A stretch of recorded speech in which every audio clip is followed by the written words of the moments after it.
गुरुर् साक्षात् परं ब्रह्म तस्मै श्री गुरुवे नमः।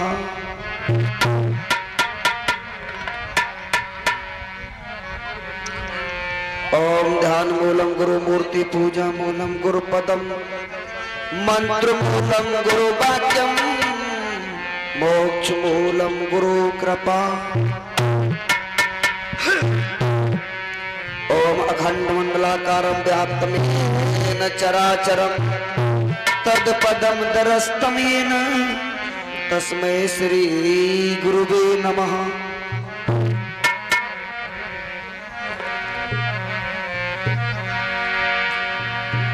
कि क्षण भंगुर जीवन की कलिका कल प्रातः को जान खिली न खिली मलिया गिर की सुच सी मंद सुगंध सबीर चली न चली। कल काल कुठार लिए फिरता तन नम्र पे चोट झिली न झिली। हरि तू भजल नाम हरि रसना फिर अंत समय में हिली न हिली।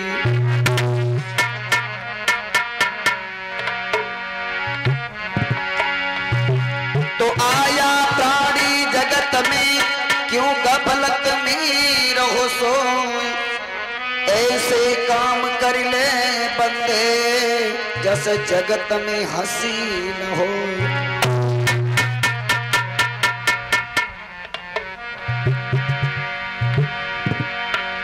हमारा काम है भगवन हमारा काम है भगवन तुम्हारा नाम लेने का। आपका काम है श्रीमन गिरते में थाम लेने का।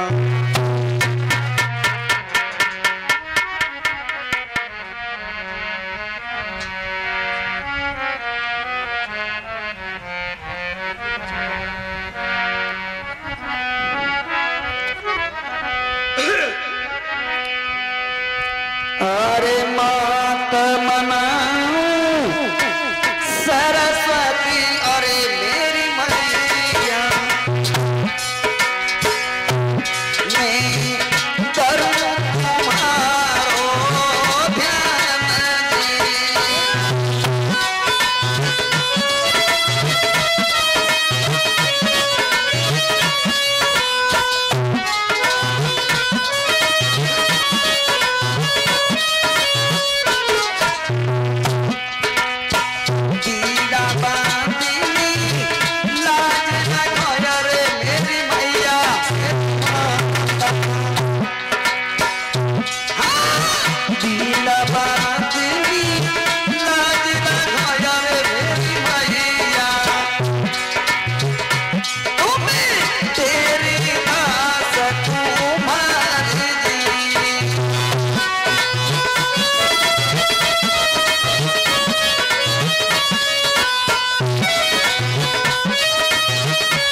बचरन के दिन गई अरे महारानी कोई सुबाई था ओ जय मासजी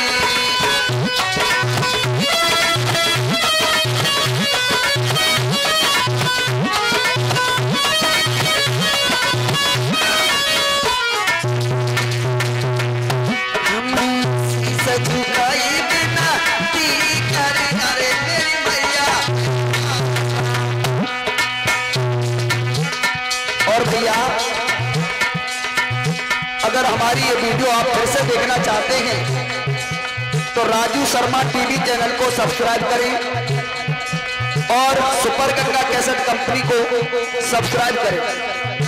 और अगर हमारी वीडियो आपको पसंद आती है तो अधिक से अधिक लाइक करें, अपने दोस्तों में अपने रिश्तेदारों में अधिक से अधिक शेयर करें और कमेंट बॉक्स में हमें अपनी राय लिख करके भेजें और बेल आइकन पर क्लिक करें ताकि आने वाली हर नई वीडियो की अपडेट आप तक सबसे पहले पहुंचे। और हमारा खुद का चैनल है सुरभि शास्त्री राधे कृष्णा, चैनल को भी सब्सक्राइब करें। हम शीश झुकाई बिना अरे मेरी मैया मेरी मैया लगाइयो पति बाजी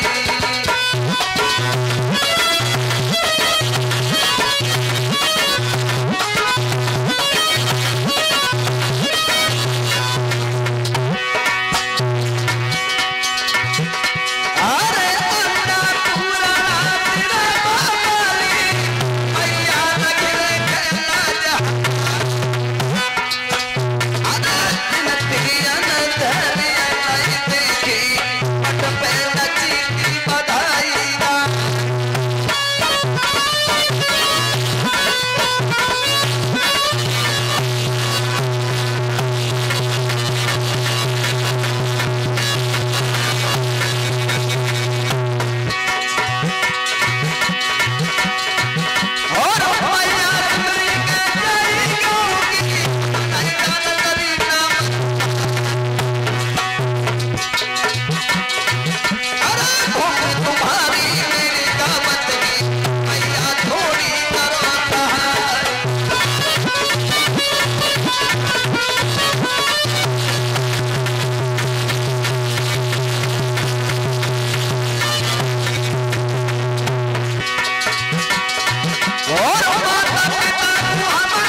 सती सावित्री सीता अनुसुईया नर्मदा गार्गी जैसी माता बहने और हमारे पिता तुल्य बुजुर्ग सम्मानी संत भगवान और हमारे यहाँ उपस्थित समस्त नौजवान साथी और हमारे भारत के छोटे छोटे कर्णधार बच्चों, आज जो है कथा का 5वां दिवस है और बस थोड़ी ही देर में देखेंगे किस तरह से भगवान योगीराज श्री कृष्ण 16 कलाओं से मथुरा की जेलों में अवतार लेते हैं, किस तरह से वसुदेव ने गोकुल में पहुंचाते हैं, कुछ झांकियों द्वारा आपको दिखाया जाएगा।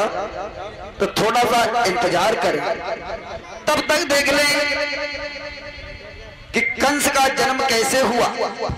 भक्तों, महाराज नहुस के ज्येष्ठ पुत्र ये यदुवंश की कहानी है। यदुवंश की 56 पीढ़ी के बाद में भक्तों मथुरा में आहुक नाम के राजा हुए। उन आहू के 2 पुत्र हुए गे जिनका नाम है देवक। छोटे थे तो पहले ये नियम होता था, जो बड़ा पुत्र होता था वही राज्य का अधिकारी बनता था। लेकिन आजकल ऐसा नहीं है।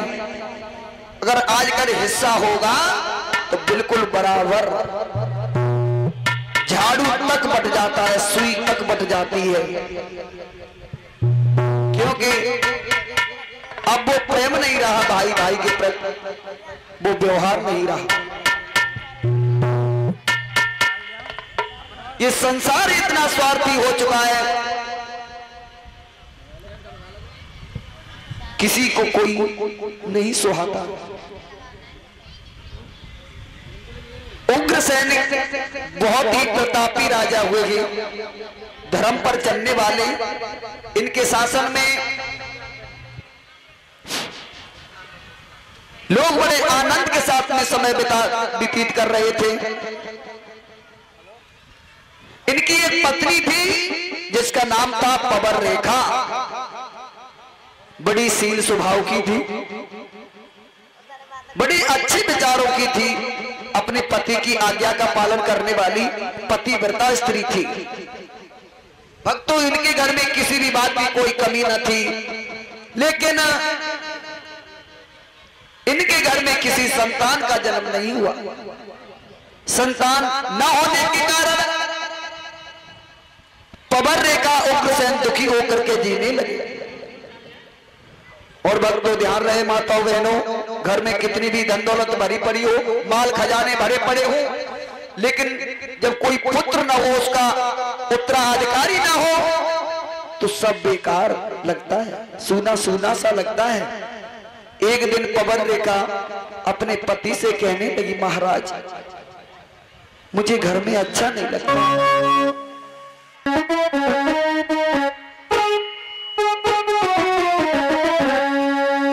और बोली है अपने पति से कि मेरा अंगना में मन नहीं लग रहोगे गाँव में आई।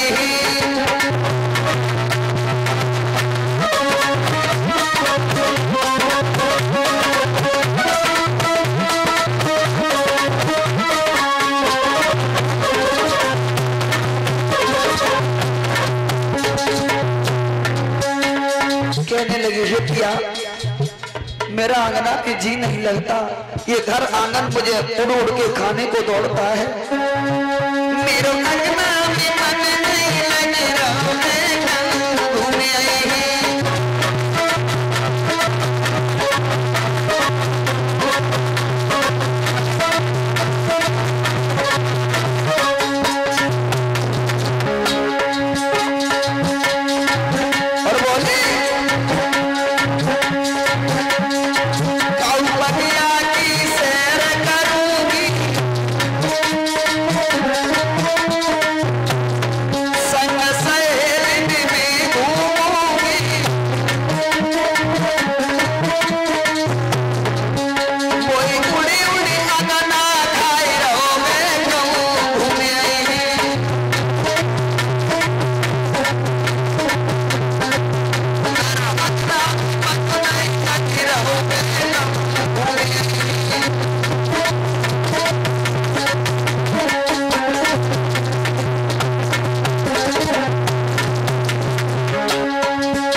पबर रेखा ने उग्रसेन कहने लगे, इसमें पूछने की क्या बात है? प्यारी तू न सजवाए संग सहेली को बुलवाए,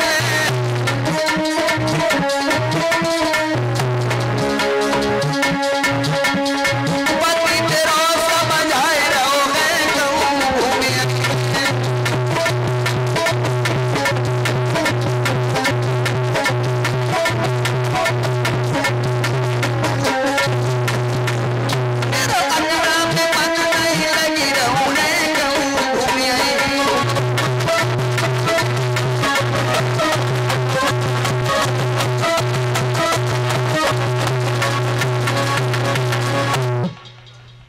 जवाब दिया है उग्रसेन ने, रानी इसमें पूछने की क्या बात है, रथ को सजवा लो, सखियों को साथ ले लो और चले जाओ।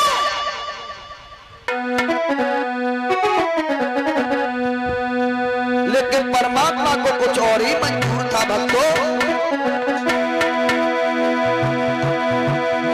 और ले सखियन को संग बाग में घूमी रही थी रानी।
उस बाग में, उस बगीचे में एक मायावी राक्षस दुर्मिल्क नाम का रहता था।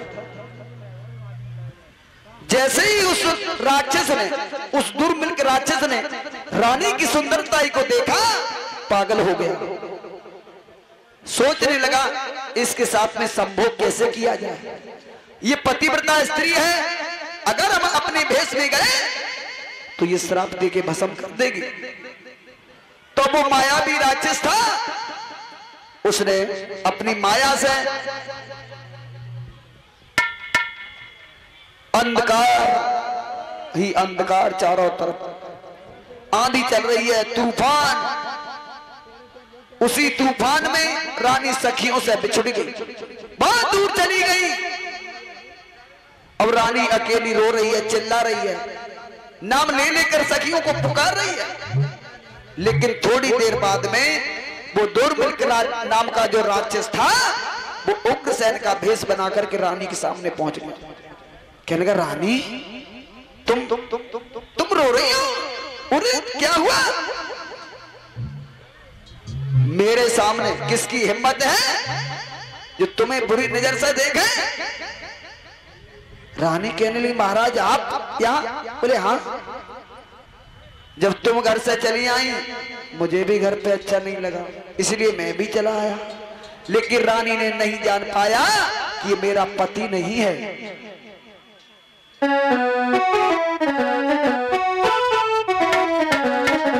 उसी समय कि धोखे से बाती चली किया सती संभोग,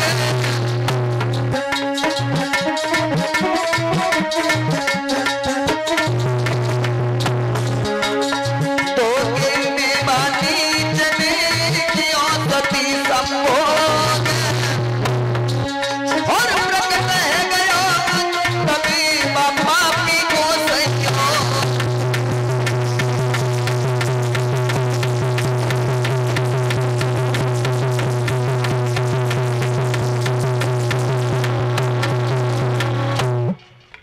रानी ने नहीं जान पाया कि मेरा पति नहीं है,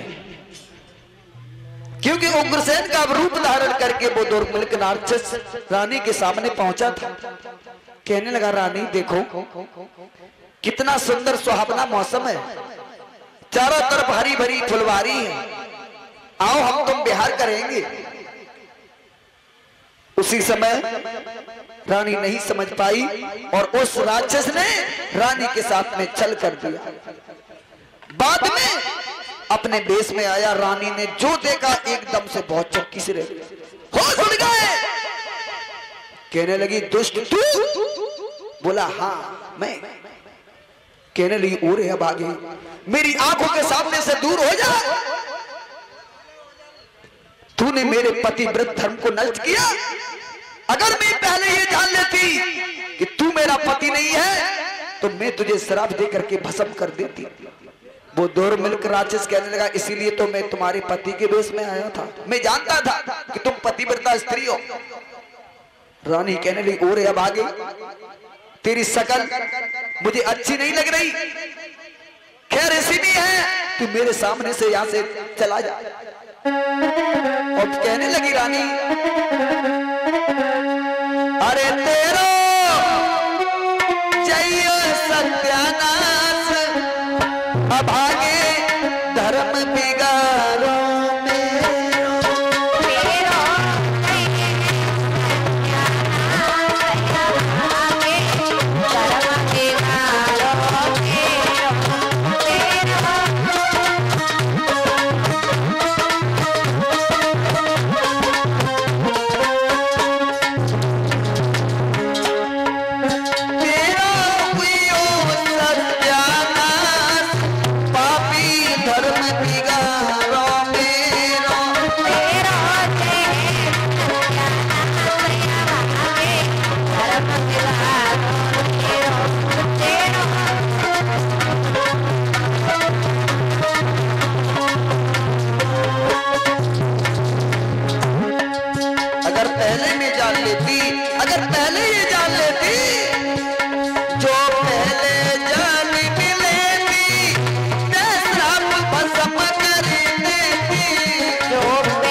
अलीगढ़ की तरफ से आप हमारा ये प्रोग्राम YouTube चैनल पर फिर से सुन और देख सकते हैं।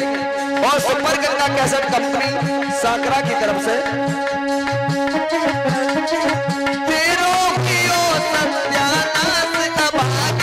धर्म बिगाड़ो मेरो।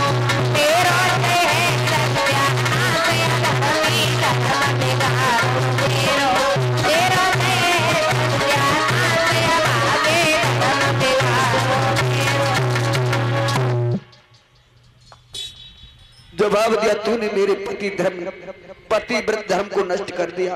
और अब आगे स्त्री के पास सबसे बड़ा गहना होता है उसकी इज्जत। तूने मेरी इज्जत लूट ली, तू यहां से चला जा। राक्षस कहने लगा रानी मुझे तरस आता था तुम्हें देख करके, तुम्हारे पास कोई संतान नहीं थी। अब सुना कैसा लड़का पैदा होगा जानती है? रानी कहने लगी जानती हूं, तेरी जैसा राक्षस होगा। और कैसा होगा? बोला हाँ ठीक समझी, मेरी जैसा। और सुना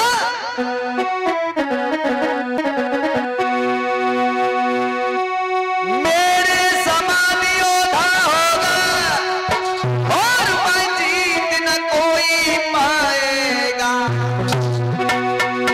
राजा नर की कौन कहे बस इंद्रहार के जाए।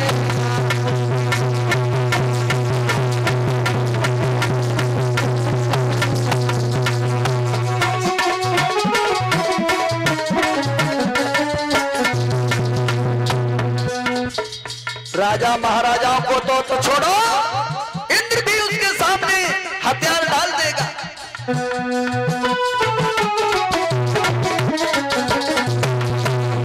लेकिन एक कमी होगी, ऋषियों मुनियों का ब्राह्मण को और बेशक में बहुत सताए, पर इतनो रानी ध्यान रहे भगवान के हाथ से जाएगा।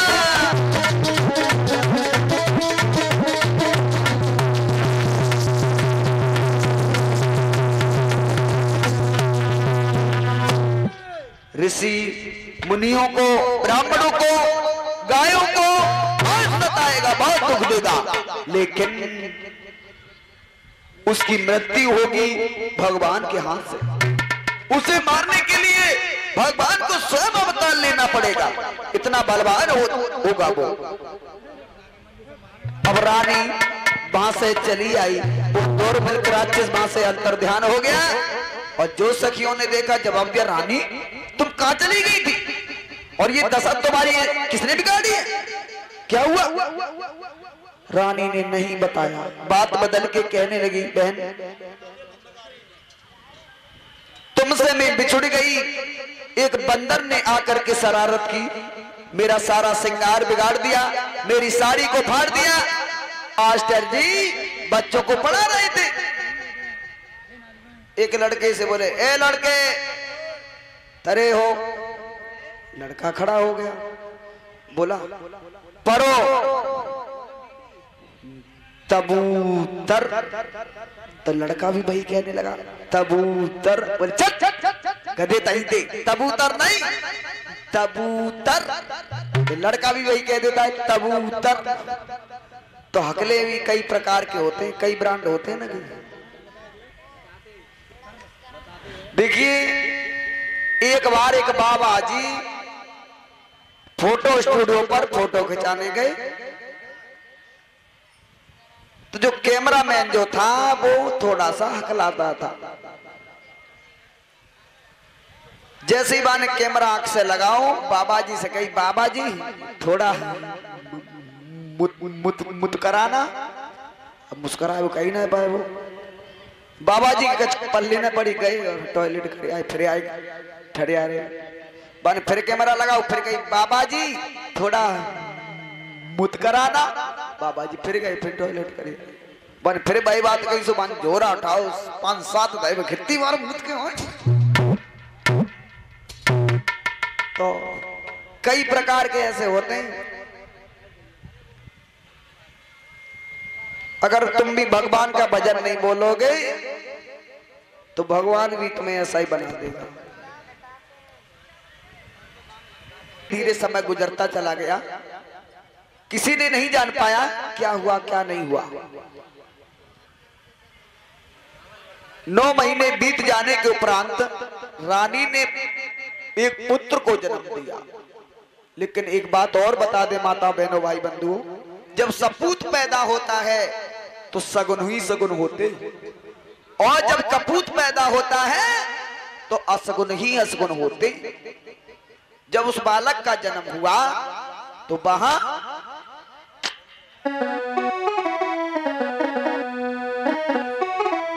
तो पैदा होते ही बालक के आंधी तूफान मचान लगी,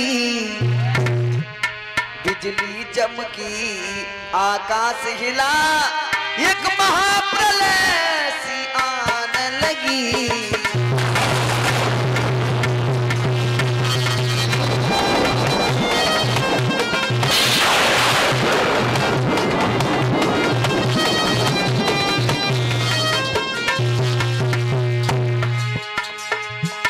बिजली चमकने लगी, बादल गरजने लगे, चारों तरफ हाहाकार मच गई।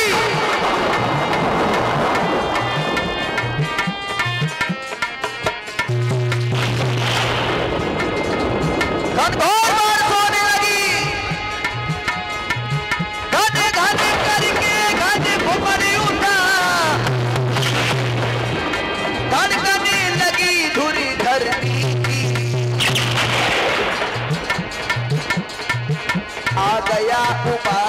समुद्रों में हिल गई पार जमुना जी की।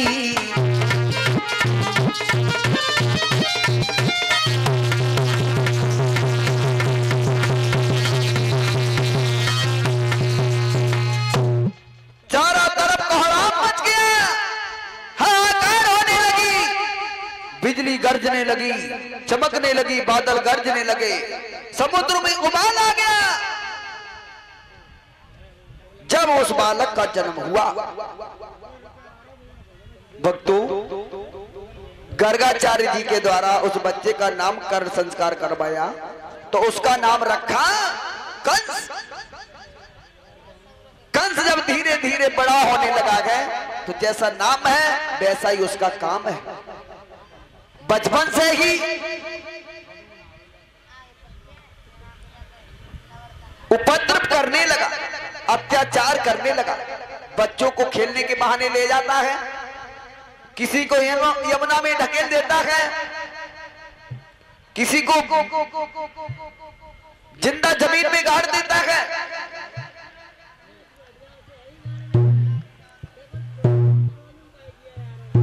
और साथ वाले साथियों से कहता है, ये बता रहे आज तेरी अम्मा ने कहा बनाओ, तो वो कहता है मेरे अम्मा ने बनाई आज खीर। बोले चल झूठ बोलता, हमें ना विश्वास खीर बनाई, ऐसो कर जीभ निकाल के देखा, और जैसे बात जीभ निकाली बात फट दांतों से काट ले। अब तो उग्रसेन के पास शिकायतें आने लगी हैं। उग्रसेन ने एक बार कंस को समझाया, कंस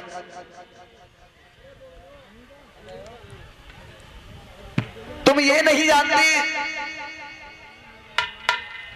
कि राजा प्रजा का रिश्ता क्या होता है।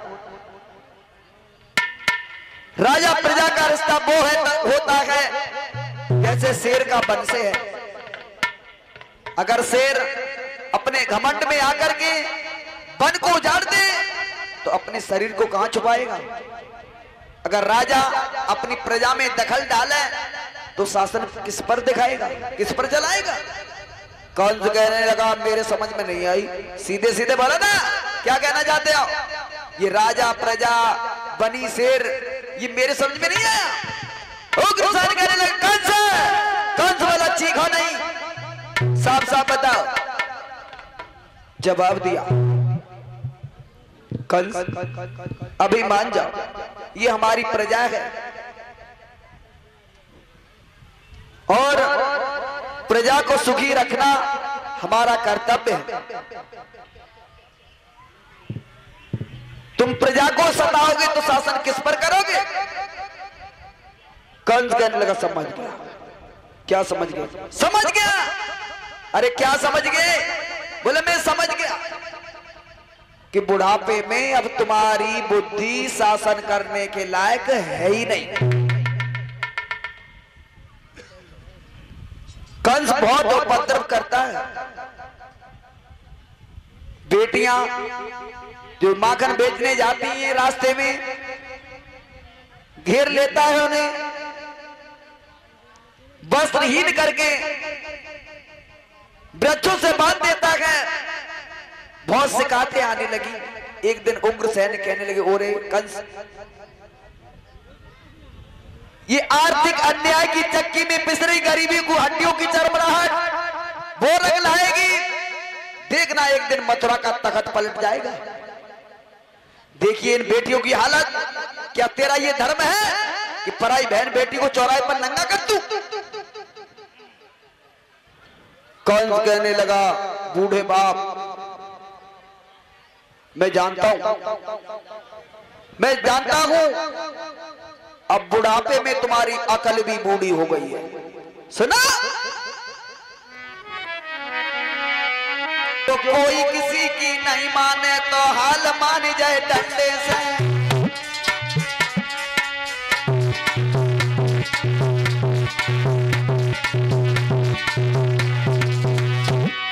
कोई किसी की नहीं माने तो हाल मान जाए डंडे से। तू अंगुल की लकड़ी बकरा पांव जवाब है डंडे से। राजकुमार चतुर घोड़े को चाल चला डंडे से। कंसराज पर जाके हो सका लाभ डंडे से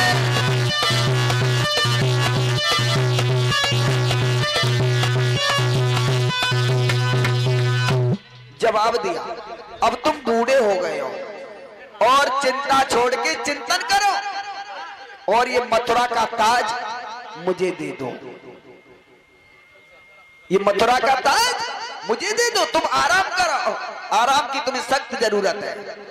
उग्रसेन कहने लगे, ओरे दोस्त, अरे जब तू राजा नहीं है तब तू गरीबों का लहू चूसने में कमी नहीं करता।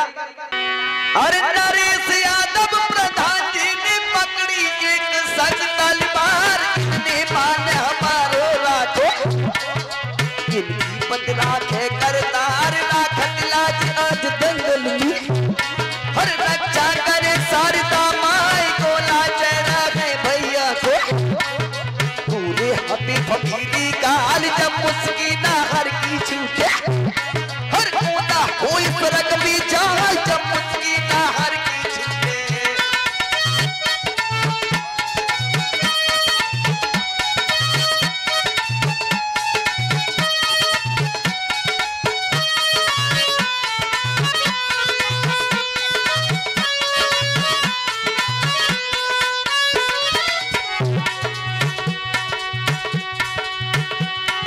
राकेश मुनीम की बरनी है कि मर दो ध्यान फिसल ना जाए, देखो ना हर सभा में बैठे, अरे भैया मंद मंद मुस्काए, अरे सुंदर सूरत है भैया की, सतेंद्र किन पे भाव बलिहार, सुंदर सूरत है भैया की।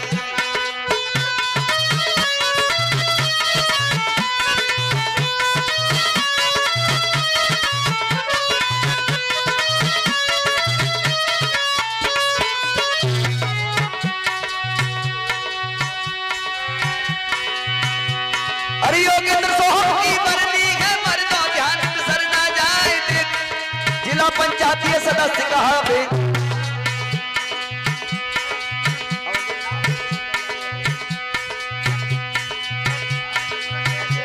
अरे हारनपुर के जी बस भैया, भैया सभा मध्य लहराए, अरे गोला चेहरा है भैया को, नगला बाग के ही सरदार, गोरी गोरी भैया नर्म कलैया, जुल्फी रही लपेटा खाई, गोरी गोरी भैया नर्म कलैया।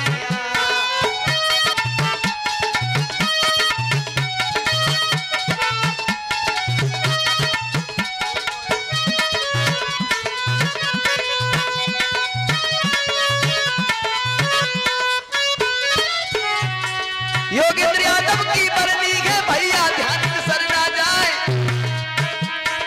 इन्होंने मान हमारो राजो, इनकी पद राखे करतार, देखो सूर सभा में बैठे, अरे भैया मंद मंद मुस्काए, देखो सूर सभा में बैठे, भैया मंद मंद मुस्काए। अब तू राजा बन जाएगा तो गरीबों की हड्डियां भी चबा जाएगा। कंस कहने लगा, बूढ़े बाप, मैं जानता हूं कि घी सीधी अंगुलियों से नहीं निकलता, सीधी अंगुलियों से घी नहीं निकलता, अगर तुम्हें हमें मुकुट प्रदान नहीं करोगे तो भरे दरबार में तुम्हें बेइज्जत किया जाएगा, तुम्हारा अपमान किया जाएगा। उग्रसेन समझ गए कि ये दुष्ट है। और भक्तों एक बात और बताऊंगा आपको बहुत अच्छी, दुष्ट की न तो दुश्मनी अच्छी होती है न दोस्ती। अगर तुम्हारा कोई रिश्तेदार भी है, अगर वो दुष्ट है, अगर तुमने उसे अधिक लिफ्ट दे दी तो निश्चय है वो तुम्हारे वंश को आपस में भिड़ा देगा, तुम्हारे वंश को ही आपस में भिड़ा देगा। क्योंकि नीच की पहचान होती है अच्छे खासे दूध में खटाई डाल के फाड़ देना, अच्छे खासे दूध में खटाई डाल के फाड़ देना। और भैया एक बात का ध्यान रखना, फटा हुआ दूध दोबारा दूध नहीं बनता, कितनी भी कोशिश की जाए फटा हुआ दूध दोबारा दूध नहीं बनता।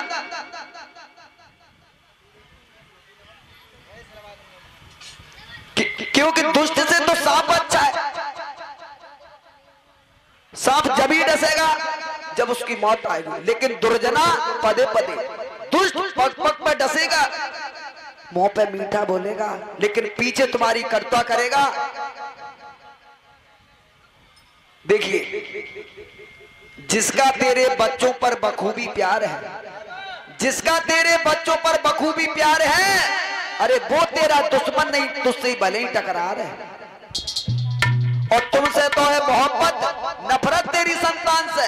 अरे तोड़ दे उल्फत से, मतलब ये इंसान से तुमसे मोहब्बत मांगता है, तुमसे हित मानता है, तुम्हारी औलाद को भड़का रहा है, वो हमारा रिश्तेदार नहीं, तुम्हारा रिश्तेदार नहीं। तुमसे तो है मोहब्बत और नफरत तेरी संतान से।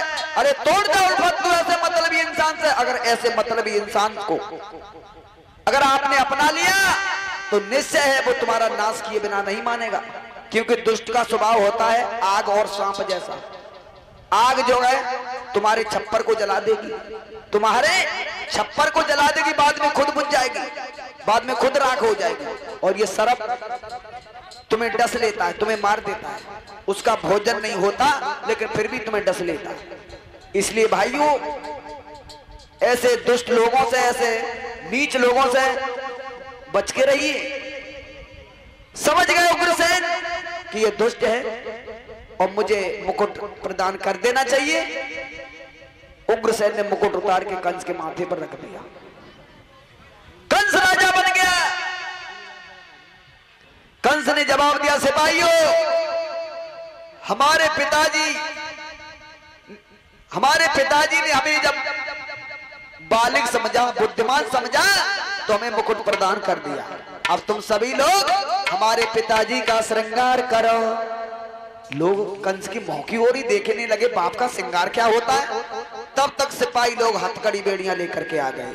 उग्रसेन के हथकड़ी बेड़ियां डाल दी गई, उन्हें जेल में पहुंचा दिया। भक्तों, वैसे करेला करगो हतो वो नीम पे और बढ़ेगो। देखिए, ऋण करता पिता शत्रु माता चा व्यभिचारिणी, रूपवती नारी शत्रु पुत्र साप पंडिता। पिता शत्रु, ऋण करता पिता शत्रु। जो बाप मेहनत नहीं करता, मजदूरी नहीं करता, कर्ज ले लेकर औलाद को पालता है, पढ़ाता है, वो औलाद का सबसे बड़ा दुश्मन है। ऋण करता पिता शत्रु माता चा व्यभिचारिणी। अगर माँ है, अगर वो बदचलन है, बहुत बड़ी दुश्मन है। अगर तुम कुरूप हो, तुम्हारी औरत ज्यादा सुंदर है, बहुत बड़ी दुश्मन है। किसी भी मोड़ पर तुम्हें मरवा सकती है। और घर में अगर बेटा है, पुत्र है, अगर वो मूर्ख है, पागल है, बहुत बड़ा दुश्मन, किसी भी मोड़ पर तुम्हें मौत के घाट उतार सकता है। ऋण करता पिता शत्रु माता चा व्यभिचारिणी, रूपवती नारी शत्रु पुत्र साप पंडिता। कंस जब राजा बना तो कैसे लहू पिया इसने किसानों का। और एक बात और बताऊं आपको, माफ करें भाइयों, इतनी भीड़ में अगर कोई देखिए, पहले आषाढ़ में जब बारिश होती थी तो तालाबों के किनारे निकल आते थे पीले पीले बड़े बड़े मेढक, फिर उनसे थोड़े छोटे, फिर उनसे और छोटे।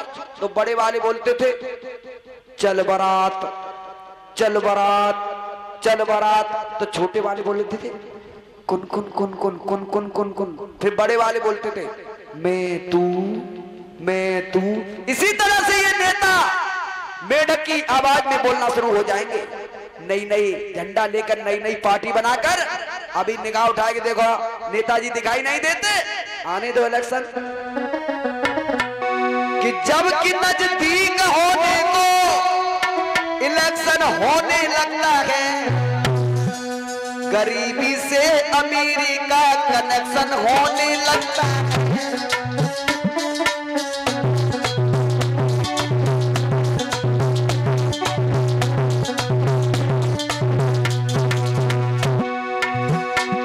नजदीक होने को इलेक्शन होने लगता है, गरीबी से अमीरी का कनेक्शन होने लगता है।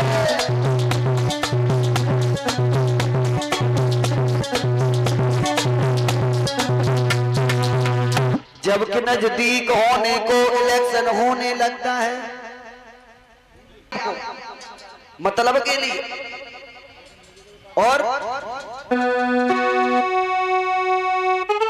मंच पे झाड़ेंगे भाषण, बनाऊंगा क्षेत्र को जन्नत, यहाँ से पार कर फौरन करेक्शन होने लगता है। गरीबी से अमीरी का कनेक्शन होने लगता है।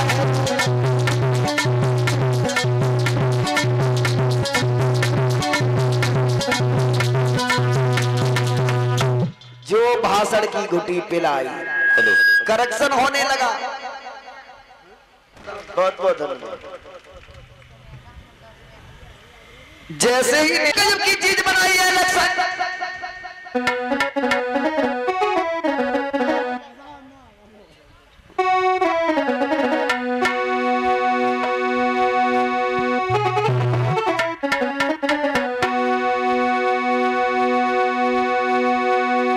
कि किसी की कब्र पे कह दो मोहम्मद तुमको चुनते हैं। 50 साल का गड़ा हुआ मुर्दा जिसकी हड्डियां तक गल गई हो, उसकी कब्र पे जाके कहो, क्या कहो? किसी की कब्र पे कह दो मोहम्मद तुमको चुनते हैं। प्रदीप भैया, कब्र से निकल के मुर्दा अटेंशन होने लगता है। कब्र से निकल के मुर्दा अटेंशन होने लगता है। कब्र से निकल के मुर्दा अटेंशन होने लगता है। गरीबी से अमीरी का कनेक्शन होने लगता है। गरीबी से अमीरी का कनेक्शन होने लगता है।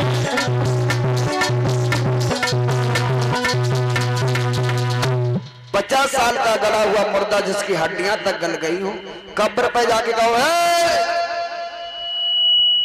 क्षेत्र की जनता तुम्हें विधायक बनाएगी, एकदम अटेंशन, हम तैयार हैं। क्या गजब की चीज बनाई है इलेक्शन। आज जब कंस राजा बना तो सबसे पहला ढाबा किसानों पर टूटा। और ये तो तुम जानती हो, चाहे कोई रक्षा मंत्री बने, चाहे प्रधानमंत्री बने, चाहे रेल मंत्री बने, चाहे मुख्यमंत्री बने, नंबर किसान से ही लगता है। नंबर किसान से ही लगता है। क्या घोटाला किया उसने? पैसों में और लगानों में डाली सभी कमाई है, और फिर भी बड़ा बकाया है खाता में जमा न पाई।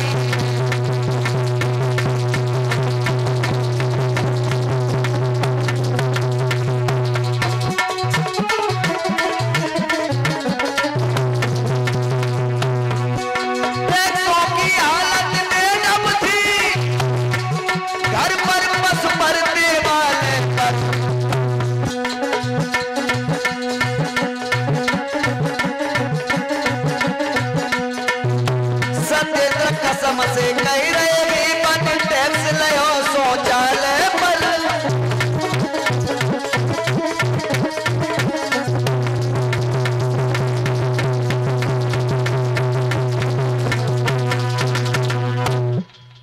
पिछले पाप से हर चर्चा न सुहाए, तुलसी पिछले पाप से हर चर्चा न सुहाए, के वहां से उठ के चले और के काऊ से लड़ जाए। या तो कथा में मन नहीं लगेगा और या फिर किसी से झगड़ा करके वहां से भाग जाएंगे। बिल्कुल ये सब पाप की निशानियां हैं। जिनकी खोपड़ी पर कलयुग बैठा होता है उन्हें कथा अच्छी नहीं लगती, और कथा में बात वही करते हैं जिनकी खोपड़ी पे कलयुग। अच्छा, एक मंत्र बोलो आप लोग, बोलो। आनंद नहीं आए इधर वाले नहीं, तुम क्यों नहीं बोलती? तुम बोलो बोलो। हे भगवान, जो कोई कथा में कीर्तन न बोले उसके मुंह में मच्छर घुस जाए। बोलना सभी लोग, नंबर आए कीर्तन का तब, ठीक है? हमारी बहनें हैं, कोई देखिए हमारे सभा के भाइयों, आज हम राजा बनते समय ये कसम खाते हैं कि हम अपने शासन में कभी किसी को दुखी देखेंगे ही नहीं। देखिए हमारे पिताजी पागल थे, उससे पागल तुम, क्योंकि वो कहते गए तुम करते रहे, बिना मतलब में भजन, बिना मतलब में हवन। मूर्खो, मत करो हवन, मत करो भजन। गौशाला में आग लगा दीजिए, गौओं को कटवा दीजिए। मूर्खो, तुम हवन करते हो, पौष्टिक घी को लेकर के आग में डाल के जला देते हो। मत करो हवन, घी को खाओ, शरीर को मजबूत बना। और माता पिता ज्यादा बूढ़े हो जाए तो बिना मतलब में रोटी मत खवाओ, उठाओ और नाले में फेंक आओ, क्योंकि वही होगा, वही होगा जो हम करेंगे। हाँ,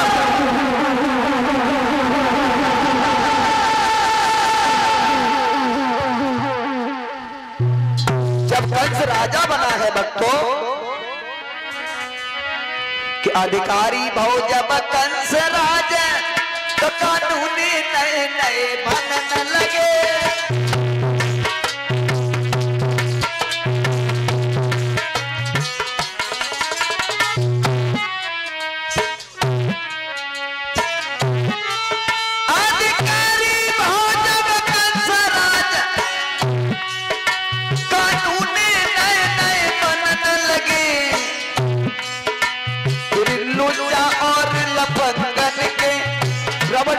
भोजन खबन लगे,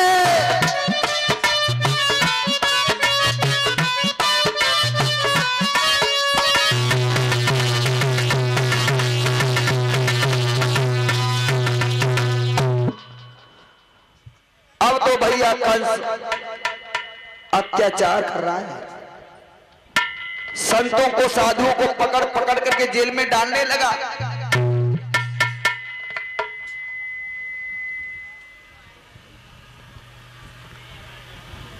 और आदेश दे दिया, जहां भी भगवान के भक्त मिले, जहां भी संत मिले, पकड़ पकड़ के जेलों में भर दो। और 10-10 दिन की रोटी सड़ा सड़ा करके दो, जिससे जितना बनी रहे, भजन करने की शक्ति किसी के अंदर न रहे। बहुत बड़ा अत्याचार करने लगा भक्तों। एक दिन कंस कहने लगा, देखिए भाइयों, अब हम शादी करेंगे। बिल्कुल महाराज, शादी करो, लेकिन करें किनसे? महाराज बोला, जब भगवान ने तुम्हें तुम्हारी अम्मा के पेट में आए, ताई दिन तुम्हारे एक लड़की ढूंढ ली होगी। जब तुम पैदा भय तो वो तो लड़की पैदा भई हुए, तो है कहाँ वो लड़की? बताएं कि दिखाएं? बताओ। देखो, लड़की बहुत सुंदर है, बड़ी स्मार्ट है, बड़ी ब्यूटीफुल है। कहाँ रहती है वो? सुनो, लड़की दिखा दें हम आपको? दिखा सकते हो? वो बैठी है कोना में, ठीक है? दक्षिणा है। तो महाराज हम आपको बता दें। बताओ। मगध के रहने वाले महाराज जरासंध हैं। हाँ हाँ। देखो, नाराज नहीं हो ना, हम बहुत बढ़िया बात कहते हैं। नहीं नहीं नहीं, नाराज नहीं होंगे। की बात कहते हैं। नहीं, नाराज नहीं होंगे। बताओ। देखो, लड़कियां 2 हैं उनके पास, ईमानदारी से काम करना। बिल्कुल, बताओ। उनका नाम है अस्थि और प्राप्ति। और महाराज, एक कर लो तुम और एक कर ले हम, 2 जने साड़ू साड़ू। नहीं, मैं आज ही जाऊंगा मगध को। मतलब दोनों इकट्ठी तुम ही करोगे? एक नहीं, दोनों से शादी करके आऊंगा। अच्छा, तो बेईमानी है। इधर जरासंध की 2 बेटियां थी, दोनों जो थी वो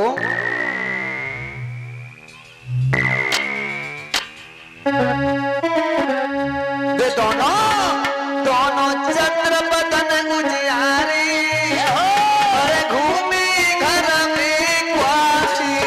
दोनों चंद्र बदन उजियारी, और घूमे लली कुंवारी।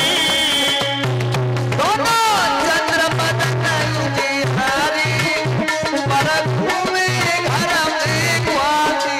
चंद्र बदन उजियारी, और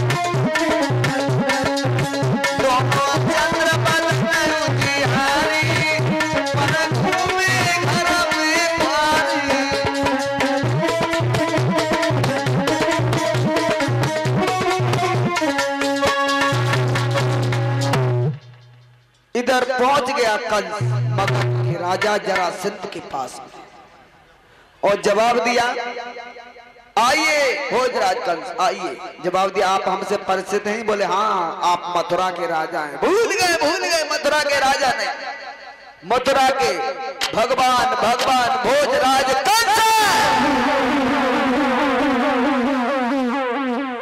समझ गए, इसीलिए तो सही समय पे आया हूं। मैंने सुना है तुम्हारे घर में 2 बेटियां शादी के लायक है। सही सुना है, और दोनों बेटियों का विवाह मेरे साथ में कीजिए। अगर शादी नहीं की तो आप हमें तो जानते ही हो। जरासंध ने जवाब दिया, कंस अगर राजा हो तो मथुरा के हो, मगध के नहीं है। ऐसे शादी नहीं होगी जैसे सीधे सीधे चले आई। तो हमारी शर्त है। क्या शर्त है? हमारे पास एक कुबलिया पीठ नाम का हाथी है, जिस हाथी में 10,000 हाथियों का बल है। शर्त के अनुसार तुम्हें उस हाथी से लड़ना होगा। अगर जीत गए तो शादी पक्की, और मारे गए तो माफ करना। हाथी से युद्ध किया, हाथी को युद्ध में परास्त किया, और जब हाथी हार गया तो जरासंध ने दोनों बेटियों को विवाह कंस के साथ में किया। दोनों पत्नियों को लेकर के चला, और जरासंध ने वो हाथी भी कंस को ही दान में दे दिया, ले इसे भी ले जाओ। बेटियों का विवाह करके कंस मथुरा में आया। अब तो दिन प्रतिदिन अत्याचार बढ़ने लगा। और ध्यान रखना, जब पृथ्वी पर अत्याचार बढ़ जाता है, जब भगवान के भक्तों को सताया जाता है, दीन दुखियों को सताया जाता है, तो भगवान को अवतार लेना ही पड़ता है। सभी देवता, पृथ्वी मां रो करके भगवान से प्रार्थना कर रही कि हे प्रभु हमारी रक्षा करो, पापी कंस के अत्याचारों से हम बड़े परेशान हैं, हम दुखी हैं, भूमि का भार हरण करो। तभी आकाशवाणी होती है, हे देवताओं चिंता न करो, और तुम ऐसा करो, इस पृथ्वी पर जाओ कि तुम भी जाओ भूमि पर, धरो याद भी रूप, आऊंगा ब्रज भूमि में बनकर यादव भूप। तुम पृथ्वी पर जाओ, गोकुल वर्षा ने मथुरा में जाकर के यादव बन के प्रकट हो, मैं यादवों का राजा बन के अवतार लूंगा। इधर कंस की चाचा की एक लड़की थी देवकी, कंस के चाचा की लड़की थी देवकी, जिसे कंस बहुत प्रेम करता था, बहुत प्यार करता था। कूटनीत, राजनीति, धर्मनीति का पढ़ा भी उस देवकी को पढ़ाता था, बहुत हित करता था देवकी से। इधर महाराज देवक ने जब अपनी बेटी देवकी का प्रणय काल नजदीक देखा है, तो महासभा की गई, महामंत्रियों को बुला करके शादी का प्रस्ताव रखा। देवक ने जवाब दिया, हमारी बेटी आपने देखी है, और आप ये भी जानते हैं सुंदर लड़की के लिए सुंदर लड़का होना भी अत्यावश्यक है। अपने अपने विचारों से बताइए हम अपनी बेटी का विवाह किसके साथ में करें। और एक बात और बता दूं मैं आपको जल्दी जल्दी में, देखिए अगर आप बेटी का विवाह करो तो सिर्फ धन तक ही सीमित मत रहना। धन तो बाहर वैश्याओं के पास में भी है, लेकिन ये शिष्टाचार, मानवता, ये हर किसी के पास नहीं है।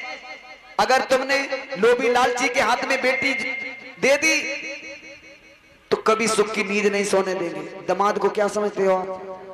दामाद को क्या समझते हो?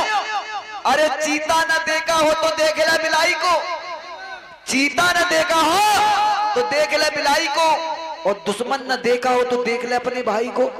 अरे मुसीबत न देखी हो तो देख ले लुगाई को, और जब न देखा हो तो देख ले जमाई को। यमराज होता है जमान। कोई कोई ऐसे सपूत होते जो सम्मान देते।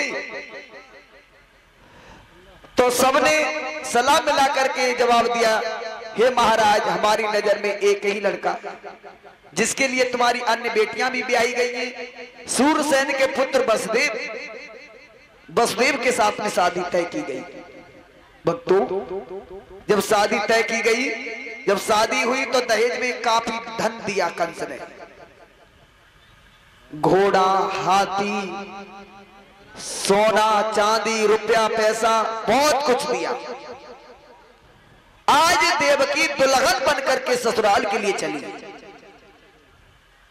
और ये तो आप जानते ही हो, बेटी चाहे गरीब की हो या अमीर की, बेटी चाहे गरीब की हो चाहे अमीर की, जिस घर में बेटी पैदा हो गई वो बाबुल बन गया।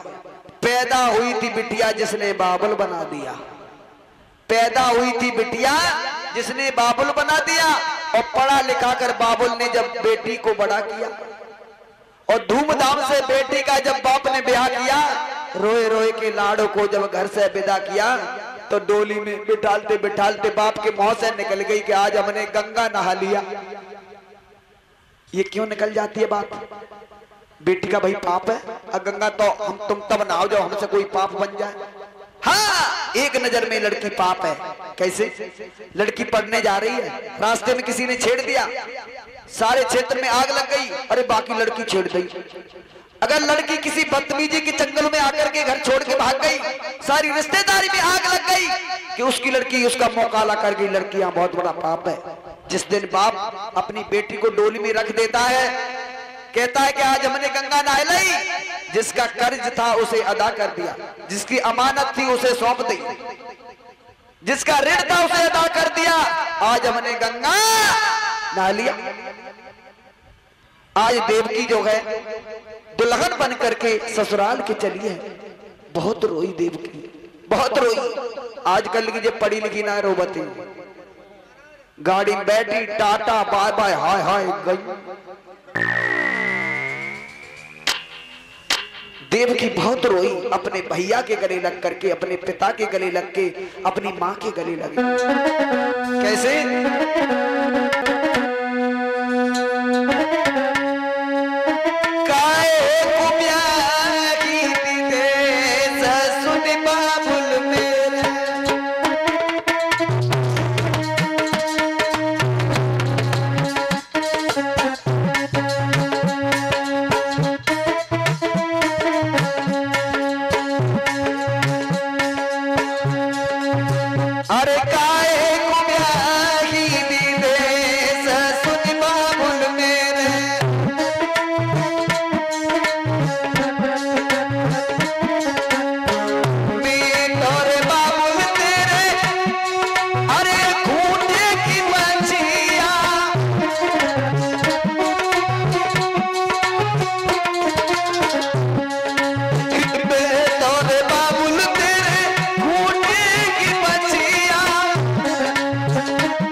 हे पिताजी, लड़का चाहे 10 हो, एक को भी अपने से अलग नहीं करते। बेटी भले ही एक हो, क्यों पराया कर देते हो? क्यों? भैया खुदी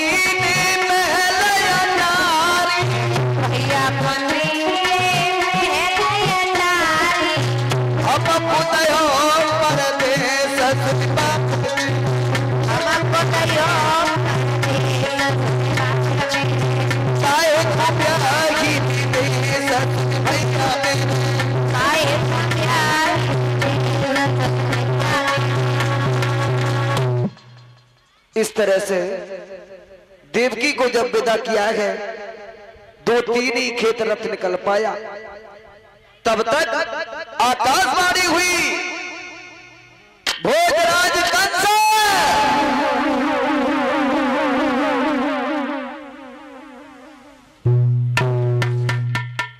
जिस बहन देवकी को इतने आनंद के साथ में तू विदा कर रहा है, इसी बहन देवकी के 8वां जो पुत्र होगा वो तेरा काल होगा।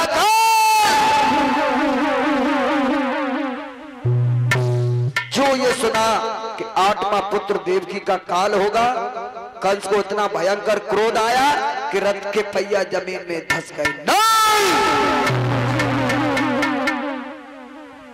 बहन को खा जाने वाली नजरों से देखने लगा, यही है वो नागिन जो वो सपोला पैदा करेगी, जो मुझे मौत के घाट उतारेगा। हम वृक्ष के फूलों की आशा नहीं करते, हम वृक्ष के फलों को नहीं देखते, हम वृक्ष की जड़ काटेंगे।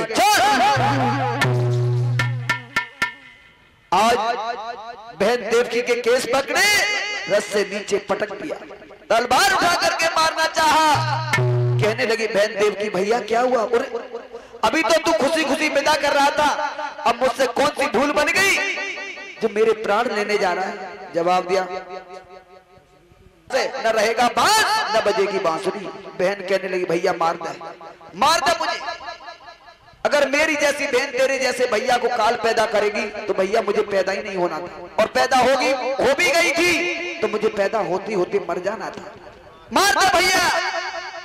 जैसे ही तलवार उठा के मारना चाहा, बसदेव ने कलाई पकड़ ली। ठहर जाओ भोजराज कंस, मैं अपनी फुलबगिया को अपने आंखों के सामने उजड़ते हुए नहीं देख सकता। मैं तुम्हें वचन देता हूं, जो देवकी के संतान पैदा होगी मैं नार समेत तुम्हें दे दूंगा। बोले जी।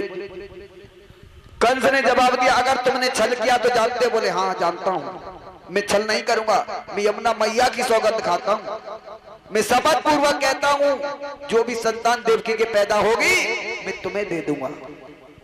इस तरह से वसुदेव ने देवकी को मारने नहीं दिया, कंस ने दोनों को जेल में डाल दिया। कंस ने दोनों को जेल में डाल दिया। 2-3 साल बाद एक पुत्र का जन्म हुआ है जेल में। जब देवकी ने जन्म लिया, वसुदेव ने जवाब दिया, हे प्राण प्यारी, नजर भर के देख लो बेटा को, अपनी छाती से लगा के बेटा को दुग्धपान करा दो, बाद में ये बेटा हमें दे दो, क्योंकि ये कंस का शिकार है, कंस की अमानत है। आज देवकी रोती रह गई। वसुदेव उस पुत्र को लेकर के कंस के पास में पहुंचे, जवाब दिया, लीजिए महाराज आपका पहला शिकार। कंस ने गोद में उसे लिया, हाथ पे ले रख लिया। उसे देख करके कंस को दया आ गई। कंस ने सोचा मेरा तो काल 8वां पुत्र है, फिर पहले से तो कोई मतलब ही नहीं है। जवाब दिया, वसुदेव ले जाओ इसे। अरे इस मासूम बच्चे ने मेरा क्या बिगाड़ा है, जब 8वां पुत्र हो तो दे जाना। कंस के मुंह से एक ही बात निकली, वो वसुदेव के मुंह से एक ही बात निकली, हे कंस तुझे मेरी उम्र भी लग जाए। दुआएं निकली। लौट करके चले आए। देवकी ने कहा कि मारा नहीं भैया ने? जवाब दिया, 8वां पुत्र मंगाया है। देवकी के मुंह से भी यही बात निकली कि भैया तुझे मेरी उम्र भी लग जाए। इधर देवताओं में खलबली मच गई। अगर कंस को इसी तरह से दया आती गई तो भगवान को अवतार लेने में देरी हो जाएगी, इसलिए इसके पाप का घड़ा जितनी जल्दी भर जाए अच्छा है। देवसी नारद एक 8 पंखुड़ियों वाला कमल लेकर के पहुंच गए सभा में। कंस ने बड़ा सम्मान किया, आदर किया। जवाब दिया, आइए देवसी नारद पधारिए। नारद जी ने पूछा, हे भोजराज कंस क्या हुआ, कैसे चिंता में बैठे हो? जवाब दिया, हे नारद जी, देवताओं ने आकाशवाणी की थी कि हमारा काल जो होगा, देवकी का 8वां पुत्र जो होगा वो हमारा काल होगा। जवाब दिया, फिर बेटा पैदा हुआ कि नहीं? बोले नारद जी अगर थोड़ी देर पहले आते तो आप पुत्र को देख सकते थे। बोले मार दिया? बोले नहीं, हमारा तो 8वां पुत्र काल है, प्रथम से तो कोई संबंध ही नहीं है। बोले मूर्ख है तू, 8 पंखुड़ी गिन के बताई। जवाब दिया, हर पंखुड़ी जब 8वीं हो सकती है तो हर पुत्र भी 8वां हो सकता है। उसी समय कंस ने जाकर के पुत्र को छीन करके देवकी की गोद से पटक दिया। देवकी की आंखों के सामने एक नहीं 6 पुत्र कंस ने मां के सामने दीवार से पटक पटक करके मार दिए। 7वां गरज जब देवकी के उदर में आया तो भगवान ने माया के द्वारा गर्भ में से खींच करके रोहिणी के गर्भ में प्रवेश कर दिया, जहां वो बलराम पैदा हुए हैं। अब नंबर आया 8वें पुत्र का। भैया कौन बनेंगे वसुदेव? आ जाइए।